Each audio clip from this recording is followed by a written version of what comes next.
Bonsoir à tous. Alors ce soir, je partage avec vous une expérience de hypnose régressive, hypnose spirituelle régressive que j'ai eu la chance de faire avec Fatima Bouziane, qui est médium et hypnologue pour l'hypnose justement régressive. Ça a beaucoup travaillé en moi, donc j'ai pris un petit moment pour faire cela. Ça fait gentiment 5-6 jours que j'ai fait cette hypnose et je partage un tout petit peu mon expérience aujourd'hui. Euh, alors, ça a été très confus au début, dans le sens que je pense que mon mental souhaitait ou ne me laissait pas nécessairement rentrer. Et j'ai eu beaucoup de peine à me lâcher. Malgré l'habitude de faire des méditations, de guider moi-même des méditations, c'est assez surprenant. Je n'arrivais pas à me lâcher. Peut-être une petite appréhension, je ne sais pas. Et beaucoup de manque de confiance en moi. Et ce qui est ressorti effectivement, finalement le message, c'était un petit peu ce manque de confiance. Et je me suis retrouvée, c'est une expérience incroyable. Ce qu'il faut savoir, c'est que quand j'étais toute petite, je faisais des voyages astrales et je me voyais au bord d'une falaise et j'observais des phénomènes dans le ciel que j'ai reconnus comme étant des années plus tard des aurores boréales ou en tout cas des luminosités pareilles. Je faisais ces voyages, je sentais vraiment mon corps quitter mon lit où je dormais, je me sentais me partir en lévitation comme ça, flotter, et je voyais que je partais ailleurs et je me sentais en pleine plénitude, tellement apaisée. Et on me disait toujours, mais qu'est-ce que tu racontes, t'es folle, c'est pas vrai, tu t'inventes tout, c'est le diable, il faut arrêter. J'entendais aussi des voix et on me disait, ça c'est le démon. Enfin bref, on m'a un tout petit peu renfermée, on m'a bridée à ce sens-là. Et jusqu'à il y a quelques années où j'ai commencé à voir, donc je suis re-rentrée dans cet éveil et j'ai compris certaines choses. Au niveau des voyages astrales, j'en ai plus refait. Comme ceci, j'ai fait une fois une sortie de corps il y a quelques mois en arrière. C'était une expérience incroyable. C'était totalement pas volontaire en plus parce que lorsque j'essayais, j'y arrivais pas. Et lors de cette hypnose, je me suis retrouvée en premier lieu justement dans un endroit calme qui m'était familier et c'était la fameuse falaise. Donc j'étais très émue parce que je me retrouve survoler cette falaise, ce qui m'a rappelé justement certains souvenirs d'enfance. Et j'ai compris après en fait pourquoi cela est arrivé comme ceci. Après un moment de calme, de connexion, je me suis retrouvée avec un de mes guides qui m'a dit je dois te montrer quelque chose et j'ai commencé à voir donc par le trou de comme si je regardais à travers le trou d'une serrure, tout petit minuscule comme ceci. Je voyais des images qui ont pris vie, l'image d'un chevalier, l'image d'une guerre, d'une bataille. Je voyais les détails et tout. Je me suis sentie aussi opprimée par le feu qui était derrière, qui ravageait le village. Et tout d'un coup, tout s'est figé. L'image était figée et c'était un tableau en fait. Donc je comprenais pas. Pour moi, c'était très illogique. Et je me suis retrouvée à observer ce tableau en étant dans le corps d'une petite fille. Et là, j'ai vu tout mon entourage. Donc j'étais une petite fille de 4-5 ans environ. Euh, Quelque chose comme 3, 4, 500 ans en arrière, j'aurais dit 1600 peut-être, 1700, je ne saurais pas chiffrer. Je voyais que c'était très ancien.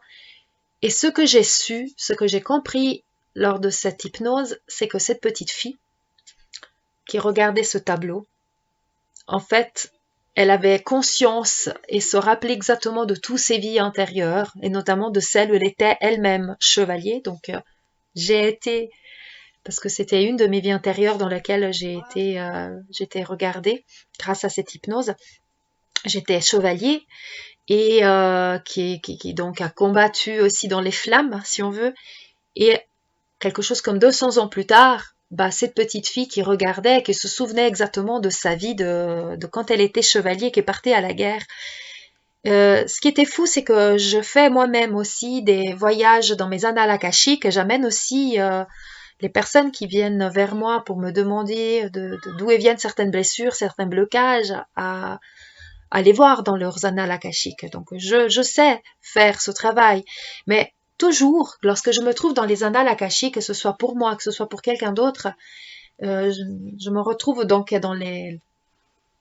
dans cette bibliothèque et je demande à ouvrir le livre qui m'amènera dans la vie que j'ai besoin de consulter pour comprendre quelque chose en lien avec le besoin à la blessure. Et je consulte et je visionne. C'est comme si je lisais et je voyais les images devant moi, ou c'est comme si je visionnais un film en fait. Je suis spectateur de ma vie intérieure ou de la vie intérieure de la personne et je l'amène à visionner elle aussi en tant que spectatrice, spectateur de cette vie intérieure. Ce qui était complètement fou avec l'hypnose que Fatima m'a guidée, c'est que j'étais pas spectatrice, je l'ai revécu. Alors je suis très émue parce que j'étais vraiment dans le corps de cette petite fille, je voyais les décors, j'ai tout vu. Donc là, je suis vraiment rentrée et j'ai tout vécu, tout ce qu'elle ressentait, le fait que je l'ai pas compris tout de suite. J'ai compris qu'il y avait un lien avec ce tableau, j'ai dit mais je pense que ça doit être elle, le chevalier, elle sait qu'elle a vécu cette guerre. Elle était très seule, elle grandissait, donc je grandis, c'était ma vie intérieure. Donc là, je vous délivre vraiment une partie de mon âme avec ça. Et ce qui était fou, c'est que je me suis retrouvée à comprendre que cette petite fille, donc moi étant dans cette vie intérieure, elle était très seule, elle était mise de côté, sa maman était décédée, son papa aussi, elle était grandie par le grand-père, qui était très austère, il la protégeait beaucoup, ne la laissait même pas sortir, elle habitait dans une grande demeure, comme un château, elle ne la laissait même pas sortir. Et elle vivait avec une nounou qui s'occupait d'elle, mais qui avait très peur, qui la laissait en distance, et je ne comprenais pas, je disais, j'ai pas le droit de sortir. Et j'étais très triste, j'avais les larmes qui coulaient, je ressentais vraiment toute cette souffrance, et j'ai même décrit le chien que j'avais, j'ai décrit toute la situation, en fait, une anecdote que j'ai pu visionner, c'est un soir, je pense, devant la cheminée, une énorme cheminée avec le chien. J'ai pu donner des détails aussi concernant mon prénom, le prénom du chien, la couleur du chien. C'est un truc que j'avais jamais vécu comme ça, aussi puissant. Et j'ai donné le détail du fait que je jouais à côté du chien avec des petites figurines en bois et petit à petit elles se sont matérialisées. J'ai vu que c'était des petits soldats et que j'ai demandé à mon grand-père si quand je serais grand je pourrais refaire la guerre. Et il s'est fâché très fort et il a jeté tous mes figurines dans le feu. Et j'étais très triste jusqu'au moment où une nuit, la demeure où j'habitais, le château a été attaqué par des villageois parce qu'ils avaient faim. Et sur le moment, j'ai compris, j'ai pensé que ils attaquaient parce que nous on était plus aisés et puis ils venaient essayer de nous piller ce qu'on avait.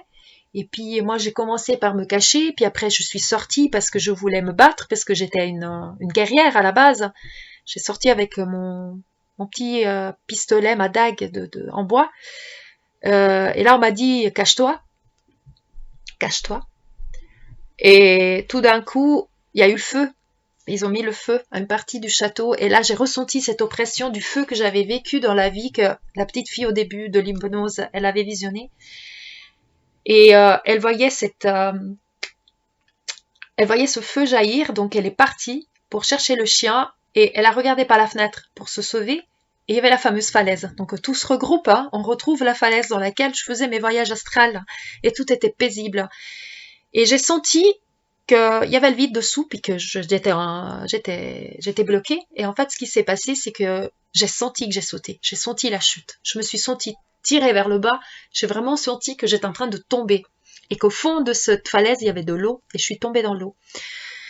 Il y a eu un moment de silence total où plus rien se passait. Où je savais que j'étais inconsciente. Et tout en sachant que j'étais inconsciente, j'ai vu une vieille dame, comme un druide, me recueillir de là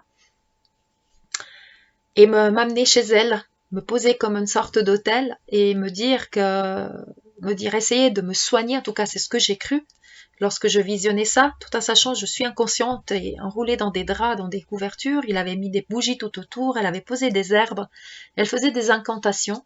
Je pensais qu'elle allait me sauver la vie. Elle a essayé de me faire boire quelque chose et là je verrai les yeux.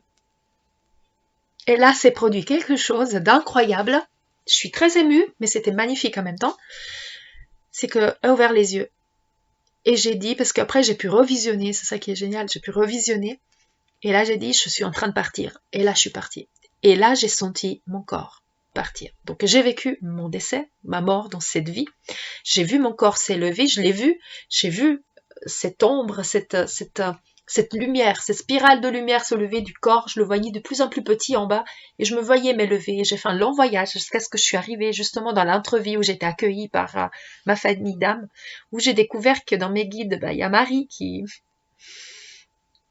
fait partie de mes guides apparemment, selon comme elle s'est présentée, comme Fatima m'a confirmé, et qui me disait, qui m'a cajolée. Moi je croyais que c'était ma maman, parce qu'il y avait cet aspect très maternant, et qui m'a dit tu crains rien.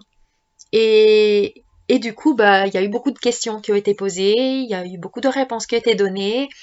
Fatima a pu aussi parler avec mon guide, avec Marie, la Madone, donc, avec qui elle a pu discuter à travers donc cette hypnose, dans lequel j'étais totalement consciente, faut le dire, consciente de A à Z, et je me souvenais de tout. Puis après, il y a des flashs qui sont revenus, et c'est dans le cadre de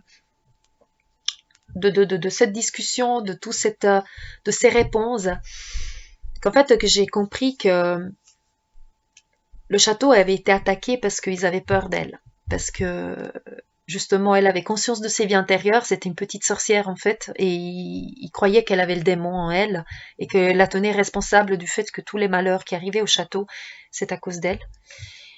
Et j'ai compris aussi que ça je l'ai compris quelques jours après, parce que ça a continué à travailler en moi, ça continuait vraiment à bouger. Et j'ai compris que la vieille dame, en fait, elle m'a accompagnée vers la lumière. Son rôle était de m'accompagner, de me libérer de mon corps, de cette peur, et d'aller apaiser. Et les mots qu'elle disait, c'était je te libère, cache-toi et protège-toi. Ce qui m'a amené à faire une analyse de moi et de comprendre plein de choses, de comprendre la peur peut-être de ne pas être assez capable.